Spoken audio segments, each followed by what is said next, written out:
बच्चों, आज हम आपके बीच एक बहुत ही अच्छी कहानी रोहित की परीक्षा लेकर आए हैं, जो पूरी तरह से शिक्षाप्रद है।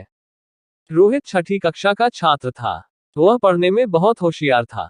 वह प्रत्येक विषय को बड़े ध्यान से पढ़ता था और सभी विषयों में अच्छे अंक लाता था।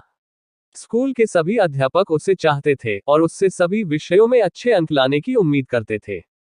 रोहित के स्वभाव में कई खूबियां थीं। वह स्वाभिमानी था पर अकड़ता नहीं था।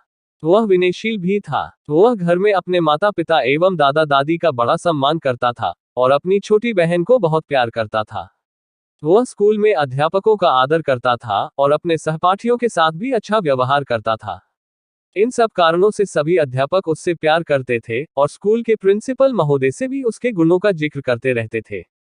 सभी अध्यापकों को उम्मीद थी कि रोहित अवश्य अपने स्कूल का नाम रोशन करेगा। रोहित की कक्षा के बच्चे अपनी पढ़ाई संबंधी मुश्किलें उससे हल करवाते रहते थे। वे अध्यापक से प्रश्न पूछने से डरते थे, जबकि रोहित बिना किसी दिक्कत के उनके प्रश्नों का हल बता देता था। इतना कुछ करने के बावजूद उसकी क्लास का एक लड़का उससे द्वेष रखता था। उस लड़के का नाम रमित था। वह खुलेआम उसका विरोध नहीं करता था, परंतु अंदर ही अंदर उससे जलता था। स्कूल में वार्षिक परीक्षा होने वाली थी। पढ़ाई जोर शोर से चल रही थी। रोहित के अध्यापक ने बच्चों से पूछा, बच्चों, स्कूल से जाने के बाद आप कब और कितने घंटे पढ़ाई करते हैं? सब बच्चे बारी बारी से अपना अपना कार्यक्रम बताएंगे। सर, मैं घर जाकर पहले खाना खाता हूँ, उसके बाद अपना होमवर्क करता हूँ। फिर शाम को खेलने जाता हूँ। वापस आकर रात को टीवी देखता हूँ और फिर सो जाता हूँ।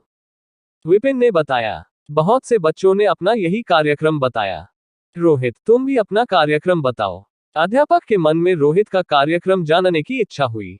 सर, मैं जाकर खाना खाकर 1 घंटा सो जाता हूँ। फिर उठकर होमवर्क करता हूँ। शाम को खेलने जाता हूँ। वापस आकर टीवी पर खबरें देखता हूँ।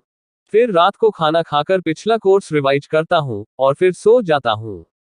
रोहित ने अपना प्रतिदिन का कार्यक्रम बताया। शाबाश, यह हुई न बात। बच्चों, पिछला कोर्स पढ़ना भी उतना ही जरूरी होता है जितना रोज का होमवर्क करना।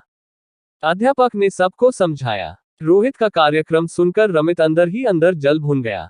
उसने मन ही मन रोहित को फंसाने की योजना बनाई। वार्षिक परीक्षा शुरू हो गई थी।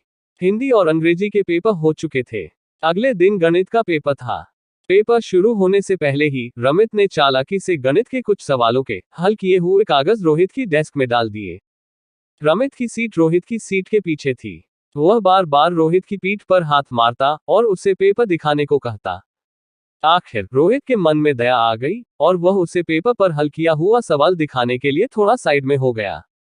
अध्यापक पूरे कमरे में घूम घूम कर अपनी ड्यूटी दे रहे थे। थोड़ी देर बाद उनकी नजर रोहित पर पड़ी। उसे साइड में बैठा देखकर उन्होंने समझा कि वह अवश्य कुछ गड़बड़ कर रहा है। उन्होंने उसके पास जाकर उसके पेपर की और फिर डेस्क की छानबीन की, तो उसमें से हल किए हुए कुछ सवालों के कागज निकले। इस तरह रोहित पर नकल करने और नकल कराने का आरोप लगाकर उसके कुछ अंक काट लिए गए। घर आकर रोहित बहुत रोया। उसने सारी बात अपने पिताजी को बता दी। उसके पिताजी ने कहा, बेटा, जरा बच के परीक्षा में न तो नकल करो और न किसी को अपने पेपर की नकल करने दो। रोहित को अपने पिताजी की यह बात हमेशा के लिए याद रही। बच्चों, आपको यह हिंदी स्टोरी कैसी लगी? हमें कमेंट बॉक्स में अवश्य बताइएगा। स्टोरी अच्छी आने पर please like, share and subscribe जरूर कीजिएगा। कहानी अंत तक सुनने के लिए आपका बहुत बहुत धन्यवाद।